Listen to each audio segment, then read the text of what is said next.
Vamos a comenzar con esta segunda clase. La idea es enfocarnos un poco en los aspectos de inteligencia artificial y, digamos, la derivación práctica que está teniendo hoy en día, ¿no?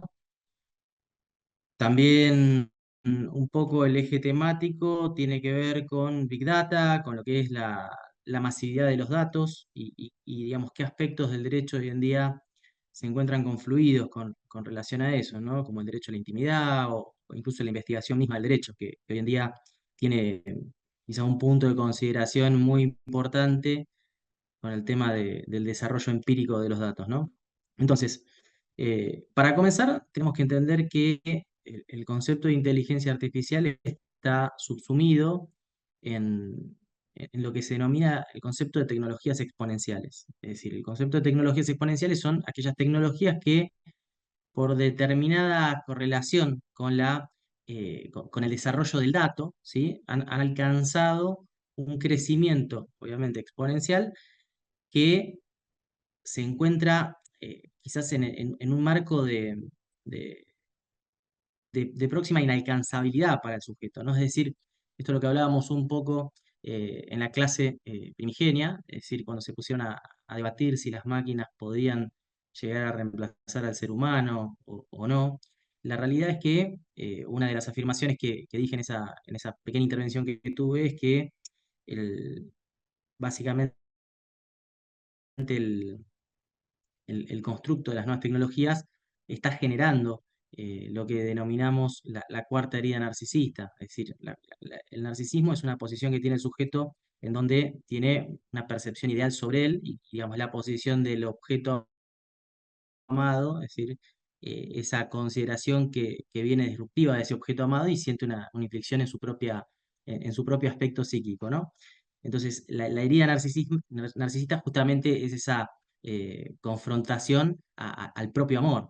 Y a lo largo de la historia existieron tres heridas narcisistas de la humanidad. Habíamos hablado de la herida narcisista de Copérnico, ¿no? Es decir, donde el ser humano deja de ser el centro del universo, es decir, por el posicionamiento de la Tierra. Después, la segunda herida tiene que ver con la evolución humana, el darwinismo, ¿no? Es decir, la teoría de Darwin en el sentido de que el ser humano devenía de la evolución del mono. Y en tercera medida, es que el hombre es esclavo del inconsciente, de lo que la tercera herida es la de Freud. Y quizás lo que decimos con ese juego de palabras, el juego de los conceptos, es que el uso de las tecnologías exponenciales, de la misma tecnología, es la cuarta herida narcisista que tiene una particularidad, que es autoinfligida por el propio sujeto. ¿Por qué digo esto?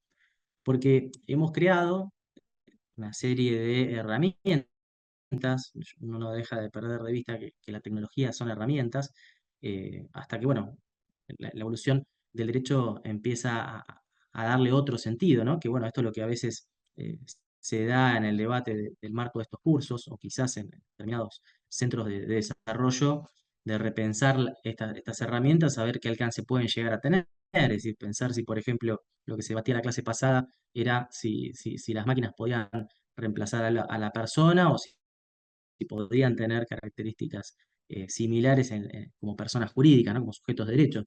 Entonces, volviendo un poco a esa idea de la autoinflicción, es decir, el ser humano crea algo que obviamente lo supera en muchos aspectos.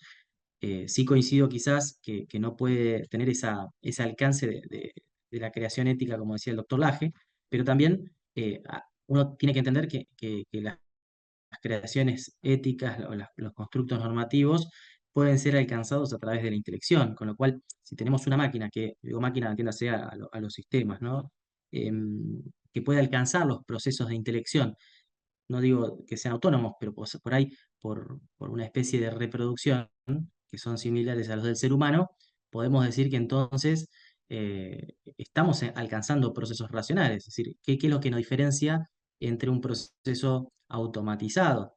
Entonces, hay una idea que también se dijo en la clase pasada, creo que había sido el doctor Pilia, que también fue parte del análisis que hicieron con el doctor Laje, eh, del decir que bueno, que en realidad la máquina o el sistema de inteligencia artificial recrea o reconstruye la idea a partir de lo que lo que formula el sujeto que lo programa. Después vamos a ver un poco esta cuestión, como para meternos un poquito en inteligencia artificial, los conceptos, los tipos de inteligencia artificial y demás. Pero lo cierto es que también nosotros mismos como sujetos estamos alcanzados a ese constructo, es decir, todo lo que hoy uno les puede estar diciendo son elementos coyunturales de mi persona, de mis procesos de formación, de mi crianza, de mi seno familiar. Es decir, creo que también el ser humano tiene un poco de eso, ¿no? De esa correlación eh, de los constructos culturales que vienen derivados de ese proceso de socialización que se da en el ámbito familiar y después en los ámbitos institucionales, lo que en algún momento se habrá estudiado como socialización primaria y secundaria. Con lo cual, no noto mucha distancia entre lo que es ese proceso racional del ser humano y el proceso racional quizá que operacionaliza una máquina. Obviamente, lo que quizás hay un punto hoy en día que no está profundizado tiene que ver con la cuestión del autoconocimiento, es decir, si la máquina tiene un, un- un propio, un propio desarrollo conceptual de lo que es ella y de lo que es la autopercepción.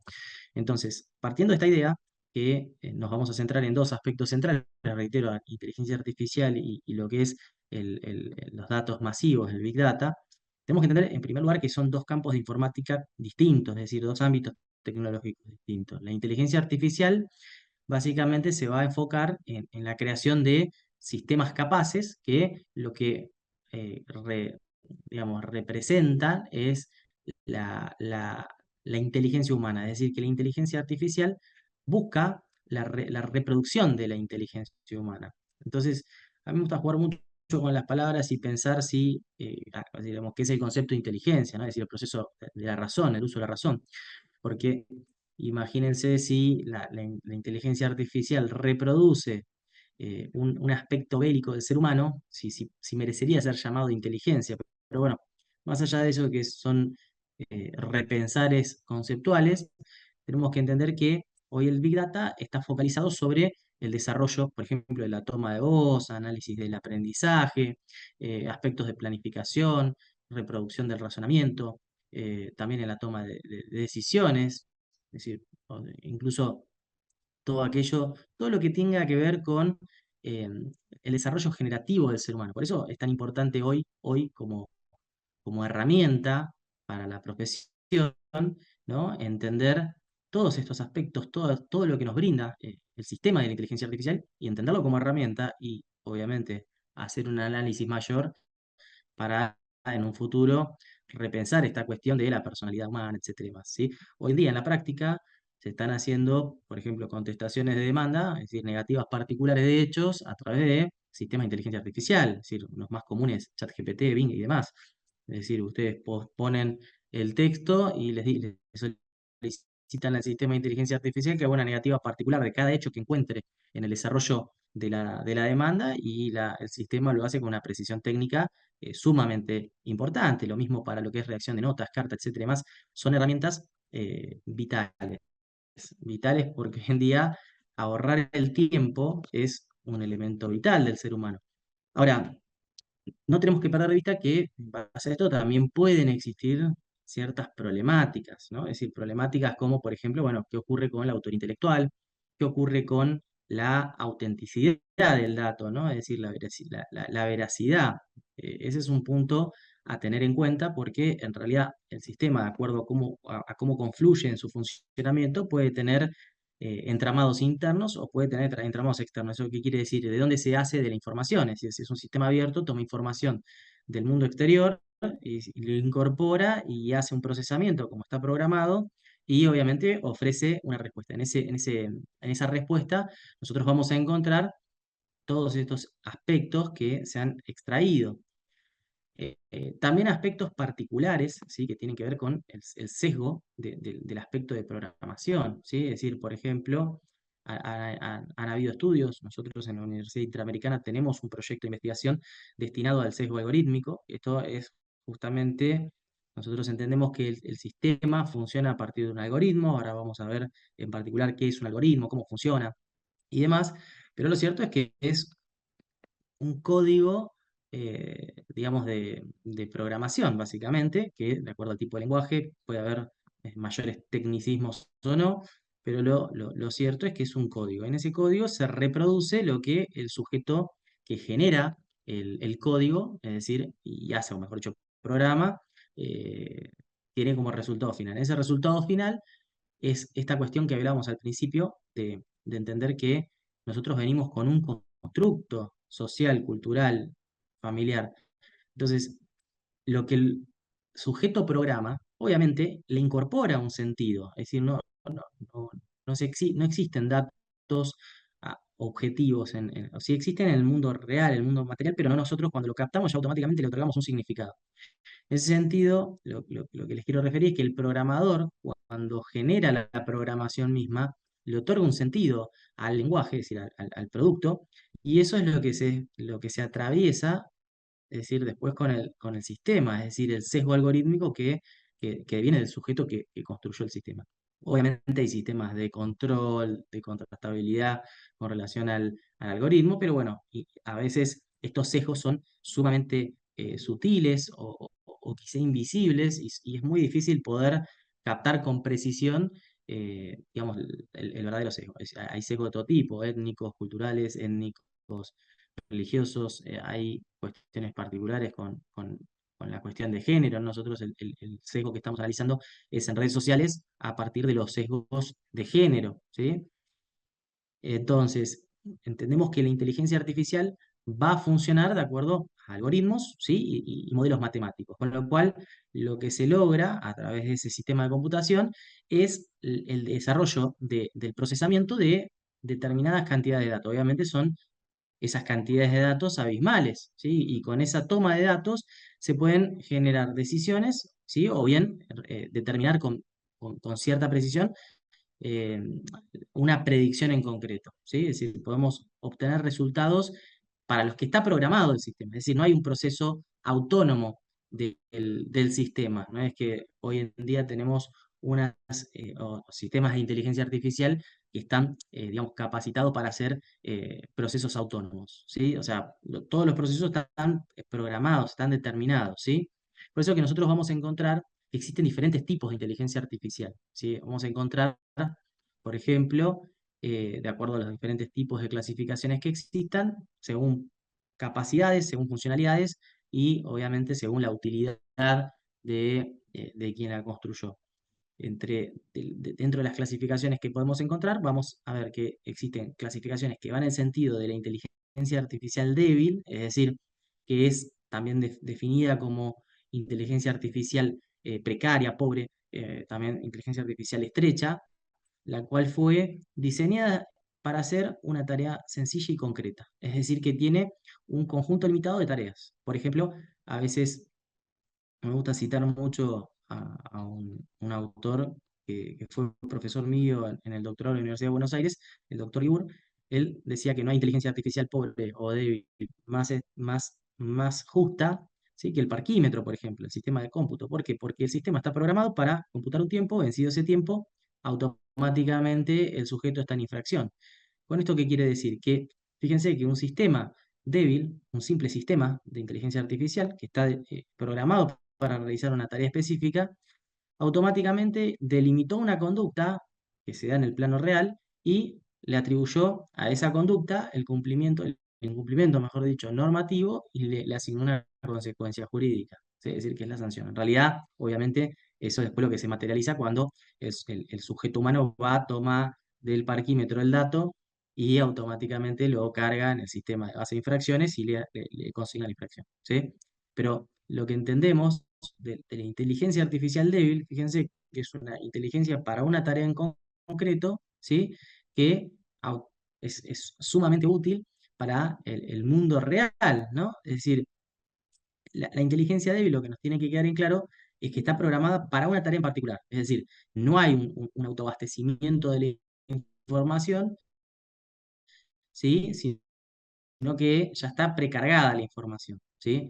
Y que obviamente este tipo de inteligencia artificial no puede tener ningún tipo de desarrollo mayor de lo que está programado, ¿sí? Fíjense que dentro de los sistemas de inteligencia artificial débil podemos encontrar, ¿no? Todos los software que se utilizan en las entidades bancarias para el uso del reconocimiento facial. Fíjense que también hoy ya se está usando, al menos en Argentina, el sistema de reconocimiento facial en Registro Nacional de las Personas, es decir, con lo que es el procesamiento de datos biométricos, que es otro de los temas, digamos, sumamente interesante que tiene que ver con inteligencia artificial y la Big Data, es decir, el otorgamiento del dato biométrico estas organizaciones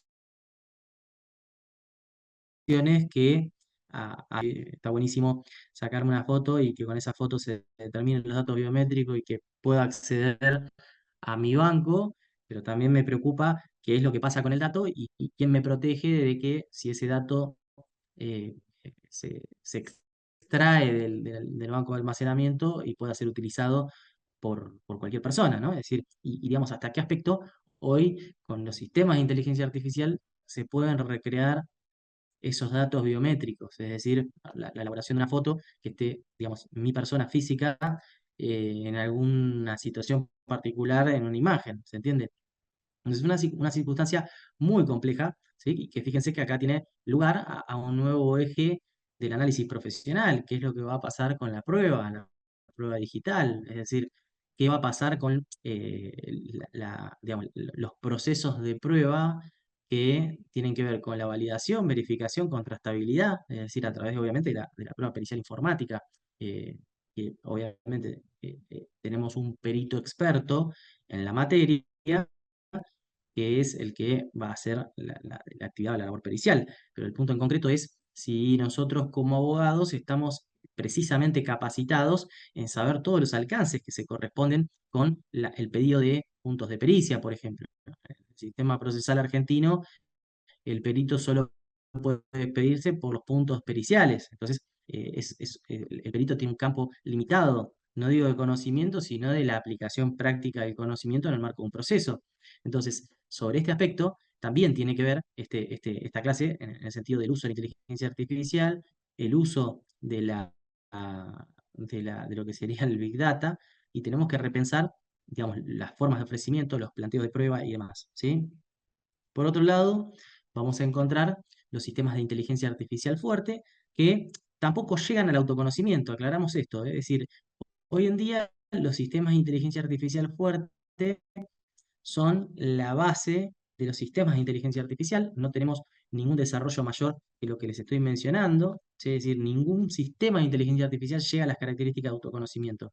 En alguna clase posterior, no en esta, porque esta obviamente tiene una cuestión más en la aplicación o la concreción práctica, eh, van a ver en una unidad que es justamente el de la persona humana, que está a cargo del doctor Laje, y van a ver si se puede, le voy a pasar un video al doctor Laje como para que haga la exposición de ese video, que es el de SOFI, que es un sistema de inteligencia artificial que fue creado en el año 2006 y tiene interacción con seres humanos. Obviamente, ya el sistema en el año 2006 era sumamente avanzado. Hoy hay sistemas mucho mayores a ese, pero la aclaración es esta, ya les va a sorprender ese sujeto, es decir, digo sujeto, pero no de derecho, claro, esta cuestión, sujeto digital, pongan el nombre que quieran, es decir, tenemos que repensar esta cuestión, y les va a llamar mucho la atención.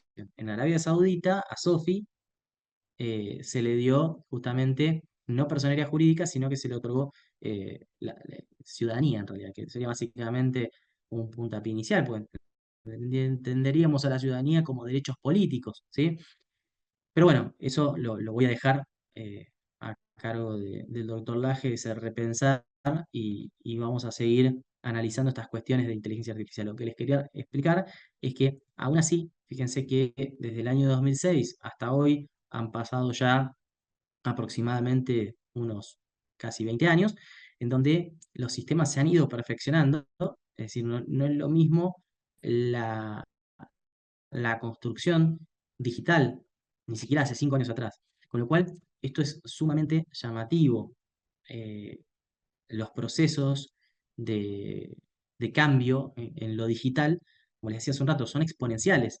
Con lo cual, cada vez que nosotros nos ponemos a pensar sobre alguna cuestión concreta, ya esa cuestión concreta cambió. Por eso me gusta mucho una idea que escuché hace muy poco en un congreso en la Universidad de Buenos Aires, que dos autores principalmente, realidad esta idea es más que nada de, de una, de una jurista de Córdoba, no recuerdo ahora particularmente el apellido, que ella hablaba de que hay que entender al derecho como una realidad viva, es decir, el derecho como realidad viva, entender al derecho que tiene un proceso de desarrollo constante, ¿sí?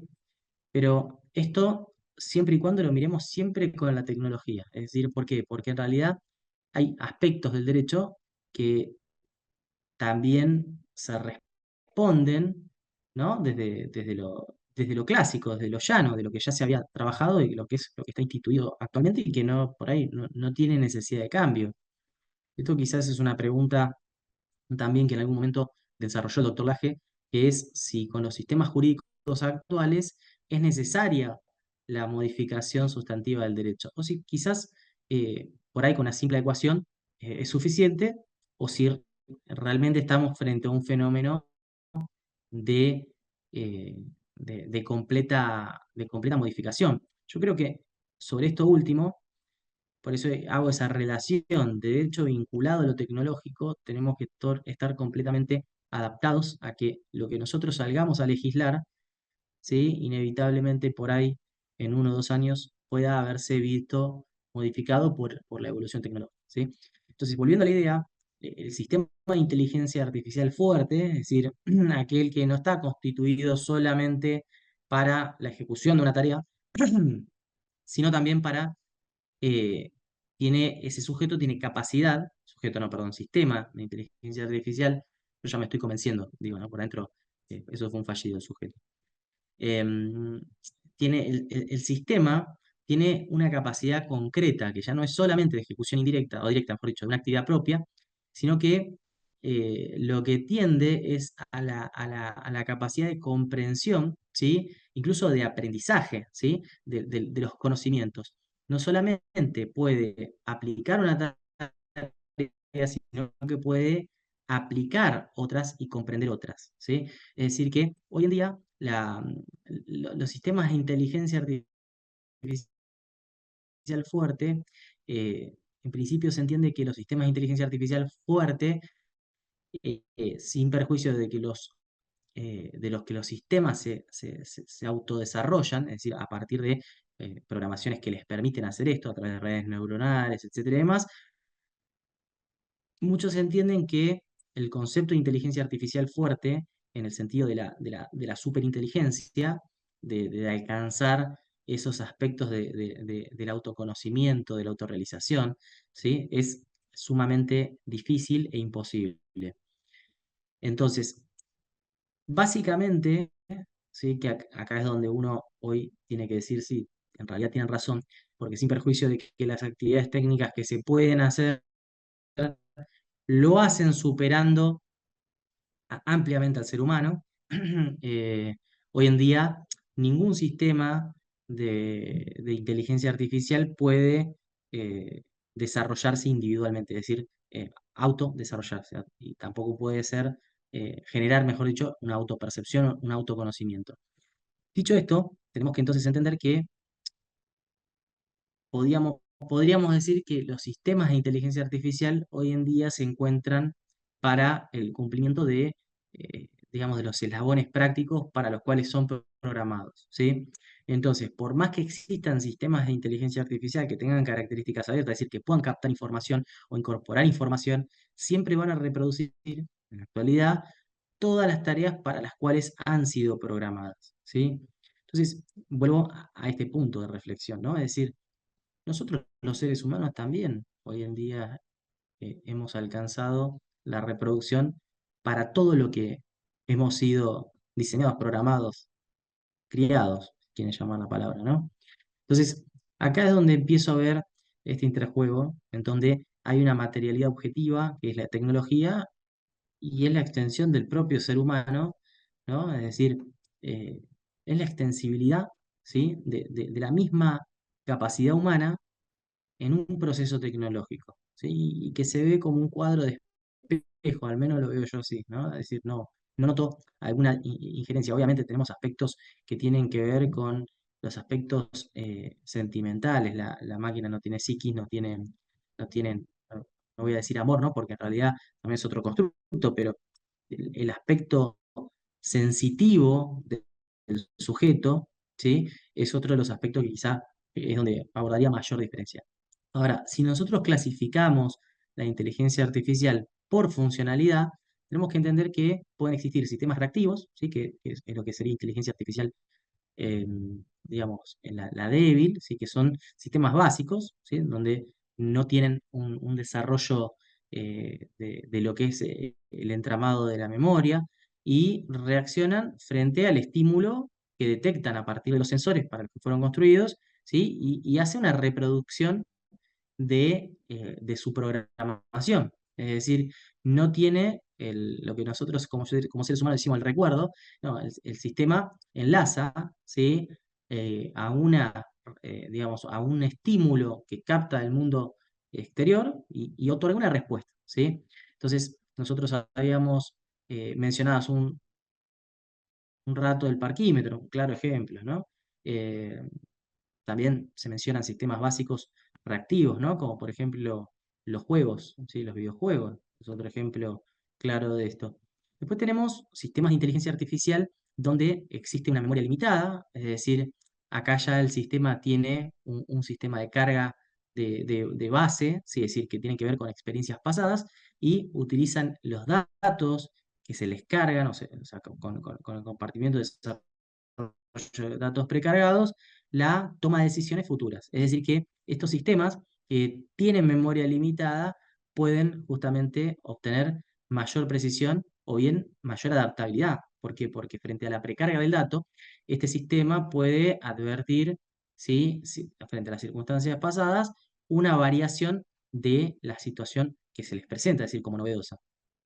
Entonces, dentro de este tipo de inteligencia artificial pueden encontrar, por ejemplo, los famosos coches de Google, ¿no? Los coches autónomos, ¿sí?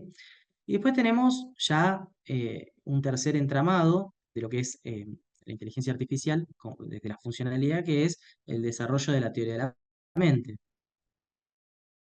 Cuando nosotros pensamos el concepto de teoría de la mente, tenemos que entender que la teoría de la mente es entender que el sujeto puede comprender la otredad. Es decir, que cuando nosotros desarrollamos teoría de la mente, fíjense que también en la evolución humana hay un momento, cuando somos chicos, que no tenemos teoría de la mente, sino que reaccionamos por estímulo-respuesta. Entonces, cuando alcanzamos la teoría de la mente, esto habría que constatarlo con un psicólogo, una persona que se dedique específicamente al desarrollo de la pedagogía del aprendizaje, o pedagogos incluso, de cuándo se alcanza el desarrollo específico de teoría de la mente, pero es en lo concreto que el sujeto puede comprender la implicancia de su propio acto en el otro, ¿sí? Es decir, por eso les decía, el desarrollo de la otredad. Entonces acá se advierte un fenómeno de interacción que es más profundo, ¿no? Es decir, es más significativo con el ser humano, ¿sí? Eh, es decir, el sujeto o el sistema, ¿sí? Lo que puede hacer es la predictibilidad, ¿sí?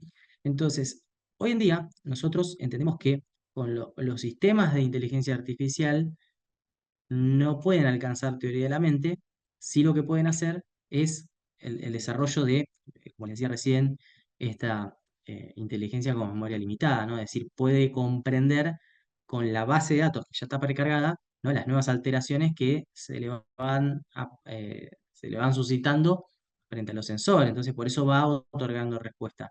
Pero como no puede incluso autoconocerse, ¿sí?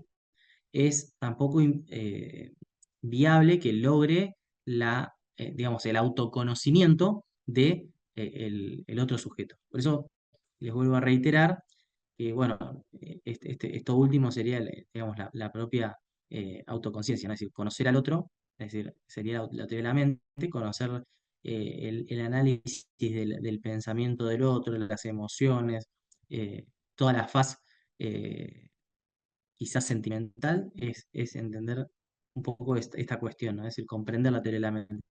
Y la autoconciencia, uno lo entiende a veces quizás como un aspecto mayor, ¿no? Es decir, conocerse y entender que somos un sujeto, digamos, apartado de otro, o que nos ha creado, es decir, entendernos como un sujeto con entidad, una entidad individual, apartado del otro, ¿no? Esto también, estos dos aspectos, ¿no? Tanto la teoría de la mente como la autoconciencia, se estudia mucho en psicología y obviamente también nosotros el concepto de autoconciencia, cuando nosotros somos niños, hasta el año y medio, creemos que somos nuestra madre. Es decir, cuando se produce el famoso arrancamiento de la madre, es donde empieza el sujeto a tener autoconciencia, que es algo distinto a- al ser de donde viene, ¿no? Entonces, fíjense que quizás los procesos de desarrollo tecnológico, ¿no? Aún son esos niños que todavía no han alcanzado las etapas propias del desarrollo que tiene por ahí el ser humano. Pero bueno, es un poco, eh, son la autoconciencia y la teoría de la mente son modelos teóricos, ¿no? Eh, pero bueno, hoy en día estos sistemas se aplican en un sinfín de, de espacios, ¿no? Reitero, hoy está todo el mundo utilizando inteligencia artificial, todo el mundo está haciendo ese aprovechamiento de la tecnología, y el punto está en saber cuáles son los límites, ¿no? Es decir, cuáles son los límites y cuáles son las situaciones de conflicto. Ayer eh, una colega docente me envió una nota que decía que en la provincia de La Pampa iban a empezar a utilizar sistemas de inteligencia artificial para el despacho, es decir, el provimiento de expedientes. eh, Iban a obtenerse los primeros autos de las quiebras y los fallos, perdón, los procesos de concursos y quiebras, y también creo que eran los apremios, que son los reclamos que hace eh, ya sea la provincia por deuda impositiva o el ámbito nacional por deuda impositiva nacional, ¿no? Nosotros tenemos leyes específicas que justamente prohíben el procesamiento automatizado de datos para la toma de decisiones jurisdiccionales y administrativas. Esto ya después lo vamos a ver en clases posteriores. Y también han salido noticias en donde, bueno, acá tenemos modelos, ¿no? de proyectos de investigación y desarrollo, como por ejemplo Prometea, es decir, lo que busca justamente es el uso, el aprovechamiento de estas tecnologías para todo lo que tiene que ver con la práctica jurisdiccional.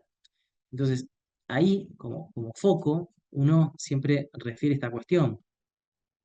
Hay que tener mucho resguardo con lo que el sistema genera, ¿sí? Porque tenemos que resguardar el aspecto de la veracidad y la autenticidad de lo que se desarrolla.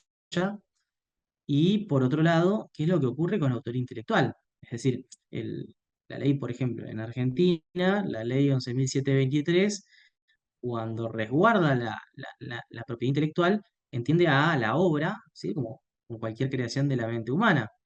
Entonces, acá, ¿quién es el que está construyendo esa obra? Es decir, el sujeto que hace la carga del dato, es decir, en el aprovechamiento del sistema de inteligencia artificial, o es el mismo programador que construyó la inteligencia artificial y que a partir de los indicios que le da el sujeto que está utilizando el usuario de la inteligencia artificial, que, que se genera esa información. ¿Quién sería el autor intelectual? Bueno, esto está en debate.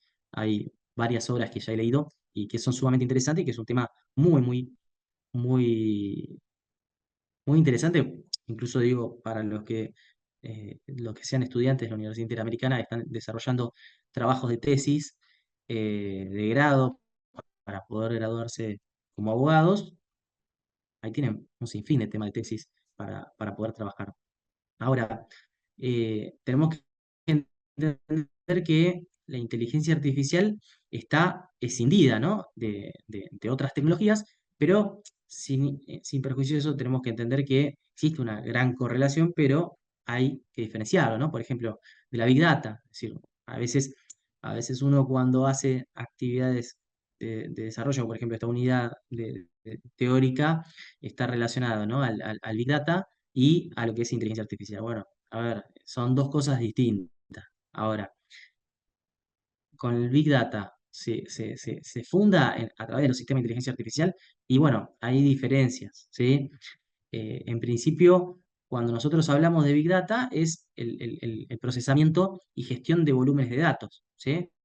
Entonces, utilizamos la inteligencia artificial para justamente aprender y tomar decisiones. Entonces, la Big Data es recopilación, almacenamiento y análisis, ¿sí? Pero el sistema no hace el procesamiento de datos para aprender y tomar decisiones, ¿sí?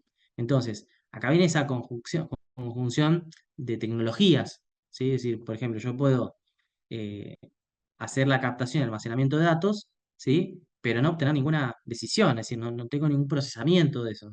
Eso es lo que llamamos Big Data. Ahora, inteligencia artificial es emplear el dato para poder obtener determinado resultado, determinadas decisiones, ¿sí?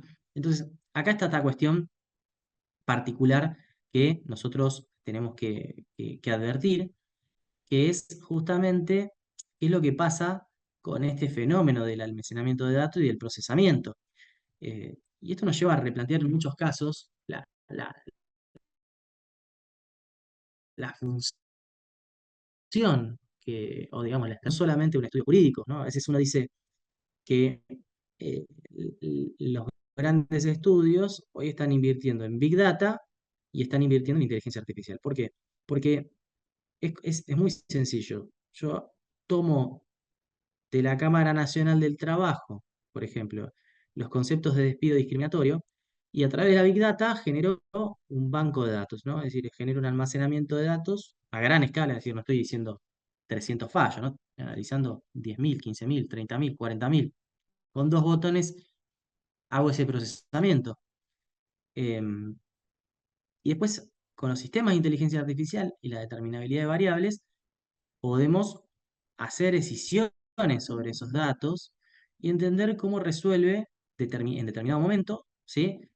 Ese organismo, sala A, B, C, lo que se les ocurra, ¿sí? Con una precisión técnica sumamente importante. Con lo cual, ustedes piensen que, eh, para que se den una idea, hay un libro eh, que, que habla justamente de Big Data, que es, eh, ahora me acuerdo el nombre, es verde, y habla específicamente de Big Data. Después les paso el material si quieren, pero es un librito chiquito que está hoy en día dando vueltas, que habla de dos cuestiones.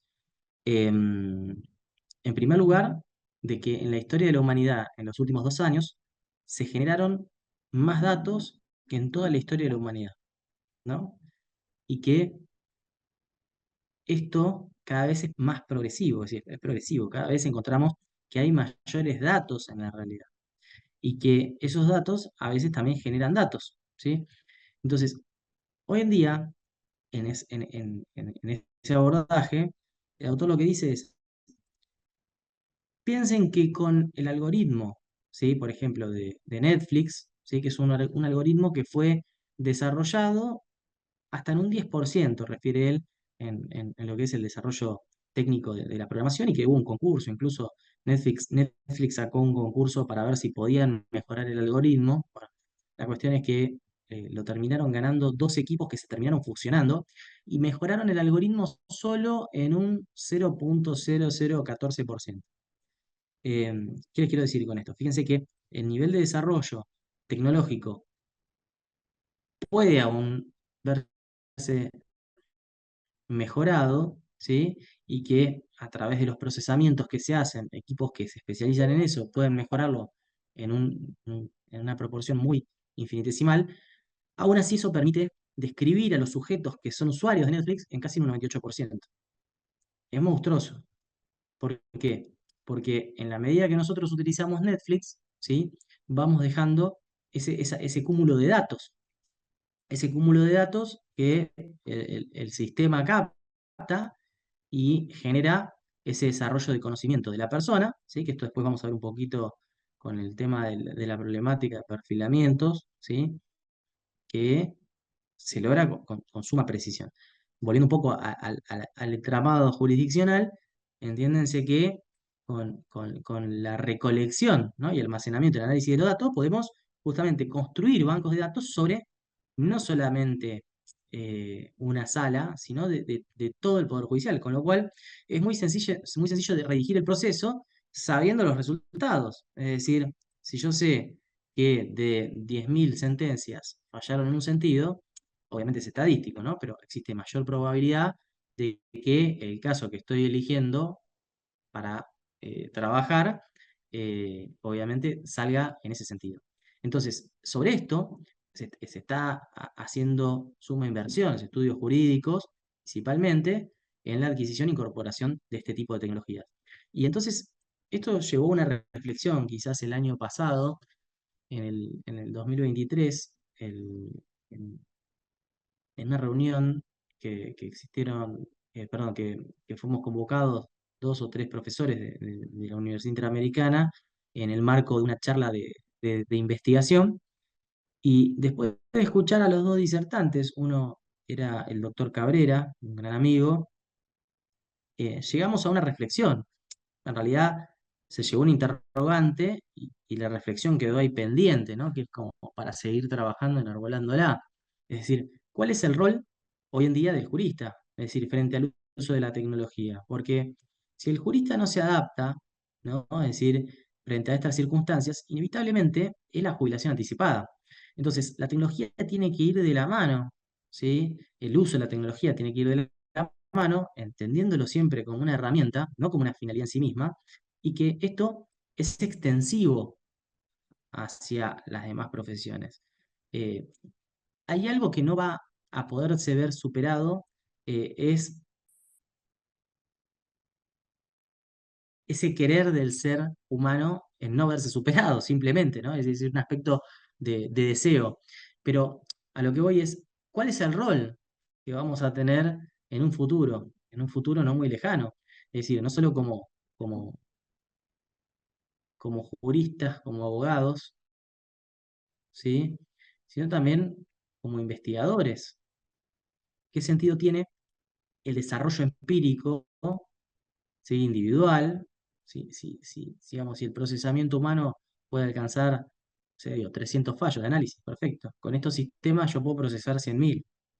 Entonces, creo que es importante repensar esta cuestión del desarrollo funcional que tenemos y también repensar que, si bien lo dijo el otro día el doctor Pilia, que es muy interesante, es pensar también en si no tiene que ver o no es necesaria una capacitación específica del abogado ya en el desarrollo tecnológico, es decir, materias específicas de programación o materias específicas de análisis de datos.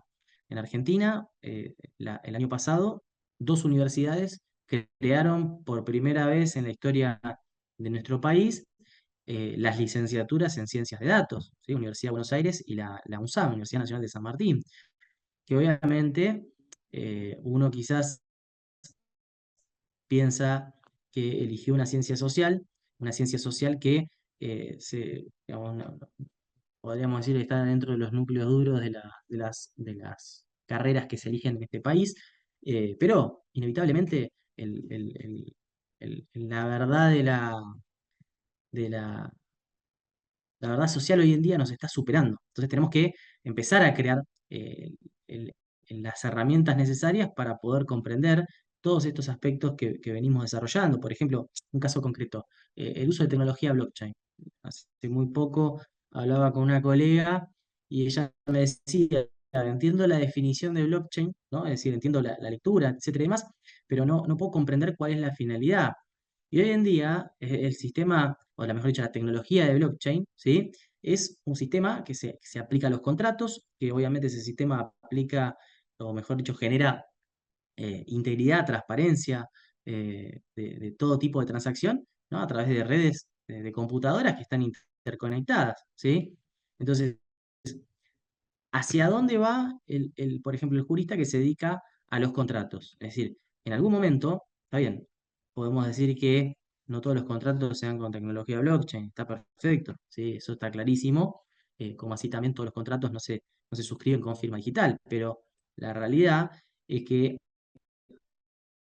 la tecnología blockchain o los contratos digitales han empezado a surgir y entonces en el surgimiento vamos a ir dándonos cuenta que en el transcurso de 2 o 3 años yo creo que se van a instalar como una moneda corriente, ¿no? También todos los aspectos de monedas digitales, el dinero digital. tenemos que, reitero, ir viendo que el derecho, ¿sí? Si bien tiene una base clásica, tiene que ser pensado hacia ese futuro. ¿Por qué? Porque el futuro, es como decía un viejo grupo musical, ya llegó, hace rato está acá. Si no lo vemos, inevitablemente vamos a quedar desfasados de lo que es el uso práctico o la aplicación práctica del derecho. Siempre cuento una anécdota en mi clase de derecho, si hay algún alumno presente, le pido disculpas por anticipado porque la va a volver a escuchar.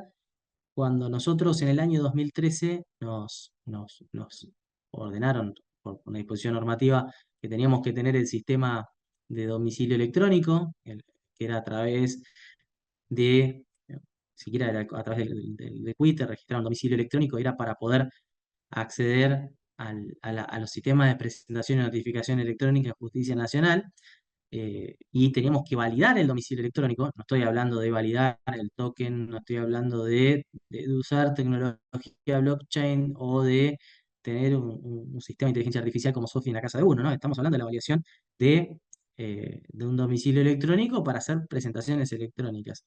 Y en la fila, un viejo colega, hoy ya jubilado, uno de los mejores abogados que conocí en mi vida, eh, estaba preocupado porque él decía que hacer eso era la jubilación anticipada, ¿no? Y yo en ese momento me reí porque me dio risa porque digo, cómo este hombre, que es un jurista de renombre, la verdad, un abogado litigante muy conocido, dijera eso, ¿no? Es decir, cómo la tecnología podía hacerlo abandonar lo que él mejor sabía hacer, que quizá uno de los mejores, por eso digo, inevitablemente, en algún momento, la tecnología supera al ser humano, pero no digo porque, que supera porque es mejor, sino que supera porque el ser humano no sigue a través de digamos, del propio proceso de conocimiento, ¿no? Los avances tecnológicos. Es inevitable entender esta cuestión. Que en la medida, antes Couture decía, Couture un filósofo que siempre nos citan, o lo citamos en realidad en Argentina, con las máximas de sabiduría del abogado, ¿no? Es decir, estudia porque el día que dejes de estudiar serás menos abogado. Bueno, ahora estas máximas tienen que ser retransformadas. Estudia porque cada día que estudies o que no estudies serás menos abogado, pero también cada día que te alejes desde el aspecto tecnológico tendrás menos posibilidad de insertarse en ese mundo de la práctica. Entonces, sobre esta cuestión es quizá lo que la clase pasada hacían un gran hincapié, y obviamente coincido con Pilia porque él refería que quizás a veces nosotros como abogados o como juristas tenemos la imposibilidad de conocer, ¿no? Es decir, todos los aspectos de los entramados tecnológicos. Y la realidad es que sí, o sea, es muy difícil poder hacer el seguimiento. Obviamente, ustedes eligieron o eligen una profesión para poder desarrollar, ¿no? Esta profesión tan bella que es justamente el resguardo de los derechos, la defensa de los derechos de las personas y demás. Pero lo podemos hacer del mejor modo en la medida que nos alejamos de los impactos o de los aspectos tecnológicos que le estamos refiriendo. Inevitablemente la respuesta es que no, ¿sí? Entonces, los sistemas de inteligencia artificial funcionan, esto como para ir haciendo un recabado de información, funcionan a partir como les decía, de algoritmos. El algoritmo, en lo concreto, ustedes tienen que entender que es la disposición de una serie de actos, ¿sí? Que llegan a un resultado. Entonces, el otro día me explicaba en una clase que un algoritmo puede ser también una receta de cocina. La receta de cocina es una serie de pasos que indica cómo cocinar, ¿sí? Un determinado ingrediente, acumulado otro ingrediente, y que se obtiene un resultado después de cumplir todos esos pasos previos. Entonces, el funcionamiento del algoritmo es justamente este constructo conceptual. Ustedes tienen que entender que entonces funciona de acuerdo a esa construcción que hizo el programador, ¿no? Para cumplir esa finalidad. Entonces, cuando digamos, se hace programación, ¿sí? La idea de la programación es que construya, ¿sí? A partir del algoritmo y de la ejecución del algoritmo un modelo que pueda reproducir algo que corresponde a la inteligencia humana, ¿sí? Por ejemplo, decir algo, una idea, expresar una idea. Entonces, cada vez que nosotros hablamos de inteligencia artificial, tenemos que entender que la inteligencia artificial es a partir del enfoque algorítmico, ¿sí? Entonces, nosotros entendemos que el sistema de inteligencia artificial funciona a partir de este enfoque algorítmico, que es a partir de una construcción que se la va a denominar el tree decision, es decir, el árbol de decisión, en donde entendemos que es un modelaje predictivo, ¿sí? de estos, eh, de esta construcción algorítmica que permite el aprendizaje automático, ¿sí? Y también va a representar la ejecución de las decisiones, ¿sí?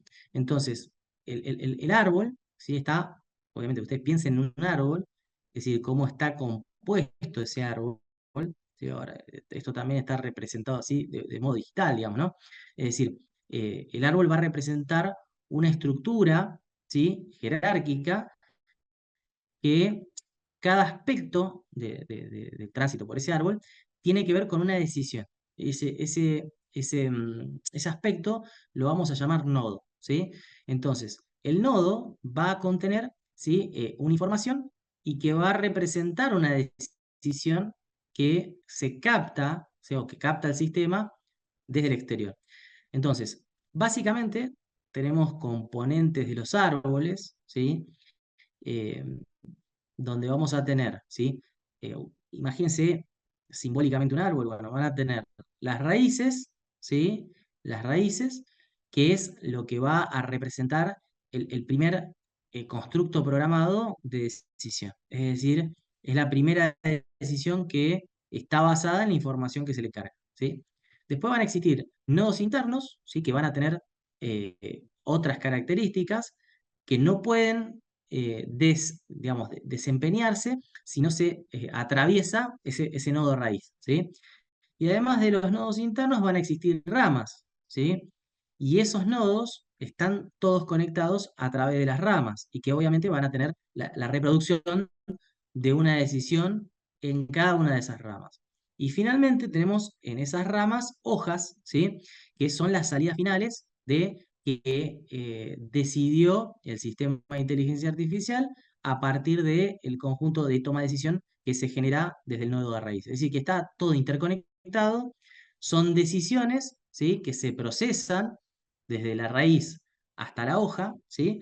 Y digamos, en ese constructo, lo que hace el árbol, ¿sí? Es básicamente identificar desde lo que capta de la realidad, ¿sí? Es información desde el nodo raíz, y eso se propaga en todo el árbol y se procesa, ¿sí? Como cuáles son las mejores condiciones de respuesta de todos los datos que se captan, ¿sí? Y a partir de eso se obtiene digamos, la respuesta o la decisión que arroja el sistema. Obviamente, el sistema, a través de los árboles de decisión, tienen procesamientos internos, ¿sí? Que hacen de contraprestación, perdón, de contrastación digamos, incluso de ajuste, ¿no? En las respuestas. Por eso a veces, cuando uno, por ejemplo, hace una pregunta a un sistema de inteligencia artificial, pongan el nombre que quieran, puede obtener quizás respuestas diferentes. Es decir, ¿por qué? Porque los constructos que va haciendo a partir de incorporación del nódulo raíz, ¿sí? No es el mismo que cargó, es decir, una persona X que cargó otra persona a 300 kilómetros, es decir, porque las bases de carga son diferentes. Entonces, Básicamente, hasta acá vamos a hacer un corte con relación a lo que es el aspecto de inteligencia artificial y quiero hablar un poco de lo que sería el uso de la Big Data, ¿sí? Y de lo que sería aspectos propios, como por ejemplo la inteligencia artificial en el sentido de los derechos en concreto. Y con esto ya después haríamos el cierre. Entonces, como les decía hace un rato, la Big Data es básicamente un sistema de almacenamiento y procesamiento de datos.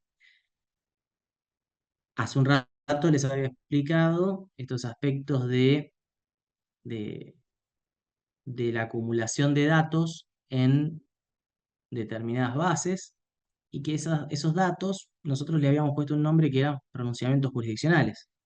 Ahora, sobre esto se ha trabajado mucho, es decir, qué es lo que ocurre cuando en realidad el dato versa sobre una persona, ¿sí? Entonces, en la realidad, nosotros transitamos, ¿no? Es decir, la vida utilizando redes sociales, páginas web, estamos todo el tiempo insertos en el mundo tecnológico, quizá le podríamos llamar ya la segunda vida o el mundo digital, y cada vez que nosotros participamos en esos espacios, estamos brindando información de nuestra personalidad, ¿sí? Es decir, cada una de esas páginas, ¿sí? De esos programas, tienen sistemas de rastreo. Los sistemas de rastreo, ¿sí? Son lo que se denominan cookies en las páginas web, ¿sí? Y nosotros, con la participación, es decir, por el mero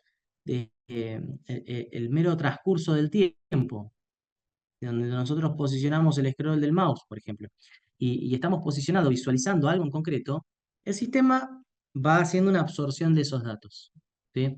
En la medida que va absorbiendo los datos, va generando, o sea, a partir del sistema de inteligencia artificial, un procesamiento en especie del sujeto. Hoy en día, este procesamiento se lo denomina perfilamiento digital y es donde nosotros hoy repensamos estas cuestiones que tienen que ver con el derecho a la intimidad, que tienen que ver con el derecho a la imagen, que tienen que ver con el derecho a la identidad, que tienen que ver con el derecho a la autodeterminación, que tienen que ver con el derecho a decidir no ser parte de un procesamiento automatizado de datos. Mucho se habla, por ejemplo, que quiero ser olvidado de las páginas web. Es decir, no quiero que poniendo mi nombre y mi apellido aparezca en ninguna página web. Que esto es el famoso concepto del derecho al olvido, ¿no? Ahora, nadie piensa sobre la cuestión específica del derecho a no ser procesado a través de sistemas de base de datos masivos, ¿sí? Entonces, creo que sobre estos aspectos es menester hacer un gran debate ético, repensar los conceptos de los datos, ¿sí? Es decir, del dato eh, biométrico principalmente, es decir, los aspectos de biometría convergen en esta cuestión de los aspectos conductuales del sujeto. Entonces, ¿hasta cuándo una persona, a partir de su participación, está brindando esa información, nos están perfilando, nos están diciendo que somos quienes somos, e incluso, fíjense que la misma participación que va generando ese perfilamiento del sujeto, lo hace partícipe de un ciclo, ¿sí? Que es una espiral, que se vuelve a reconectar con el sujeto, ¿sí? Porque, como les decía recién, nadie mejor que los sistemas hoy para conocernos, ¿no? Es decir, el perfilamiento que hablábamos de Netflix, ¿no? Es un algoritmo recientemente procesado y que no tiene un desarrollo que le gustaría a sus propios autores, ¿no? Tiene casi un procesamiento del 98% de las personas que participan en Netflix. Entonces, el, esa famosa idea de Netflix, ¿no? Que se pone en la plataforma y dice, te recomendamos estas películas, ¿no? Entonces, al momento de recomendarme esas películas, la hedonia, es decir, ese placer que genera, eh, es algo sumamente valioso para el sujeto, ¿no? Que lo vuelve adictivo, ¿no? Lo mismo los reels de Instagram. Nosotros vamos scrolleando, viendo los videos, los partidos de fútbol, cuestiones de comida que nos gustan a todos, va, a mí en particular, pues mi perfilamiento, pero cada uno de ustedes tendrá su propio perfilamiento. Agarren el reel de Instagram y empiecen a scrollear al lado de otra persona y se van a dar cuenta que no son los mismos videos. Y esto tiene que ver con el gusto, ¿no? Y esta cuestión del perfilamiento a partir del uso masivo de datos. Entonces, acá es donde en algún momento me surge esta cuestión de decir, un segundo, no quiero ser tan conocido por el sistema que desarrollo. ¿Por qué? Porque quiero apartarme de lo que soy. Quiero crear otra nueva mirada. Es decir, no quiero adentrarme en ese perfilamiento temporal que está teniendo el sistema. Porque en realidad el sistema hace un perfilamiento de temporada. Es decir, lo hace en un tiempo prolongado. Es decir, lo que me estás ofreciendo hoy como producto, Netflix, Instagram y demás, que representa esta cuestión de mi perfil, me lo estás ofreciendo, pero es el perfil que quizás es el Gabriel Lanzavecchia de los últimos 2 años, 3 años, ¿no?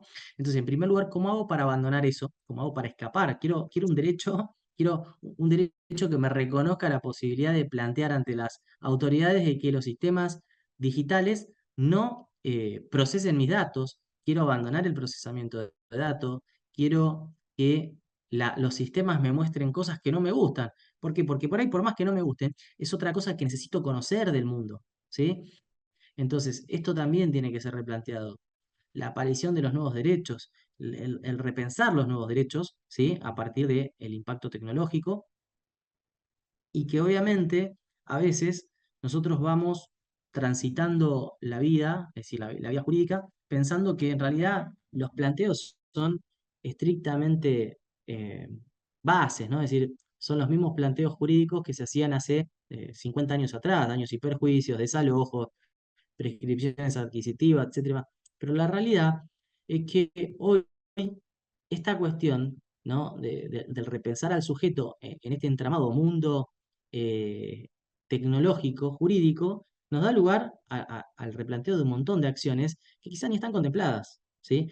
Entonces, creo que ese es uno de los puntos principales de, de esta clase, que es sumamente importante reflexionar y repensar. Bien. Con esto creo que al menos la parte expositiva y teórica podemos ya hacer el corte. No sé si se puede llegar a abrir a preguntas o si no, ya la clase que viene se abordarán aspectos que tienen que ver con la persona humana. Después nos encontraremos en la especie con los sistemas de inteligencia artificial y el derecho de daños, es decir, qué es lo que está ocurriendo actualmente con la norma actual, por lo menos en Argentina, en materia de inteligencia artificial y lo que es el sistema de reparación de daños. Y después nos vamos a encontrar también con la unidad de derecho del trabajo y obviamente en la especie todo lo que tiene que ver con el control del trabajador en la empresa y qué es lo que ocurre con su intimidad o qué es lo que ocurre con su imagen. Perfecto. Bien. Bueno, les agradezco a todos por el tiempo, perdón. La verdad que es un placer compartir. Bueno, muchísimas gracias por todo y quedamos a disposición.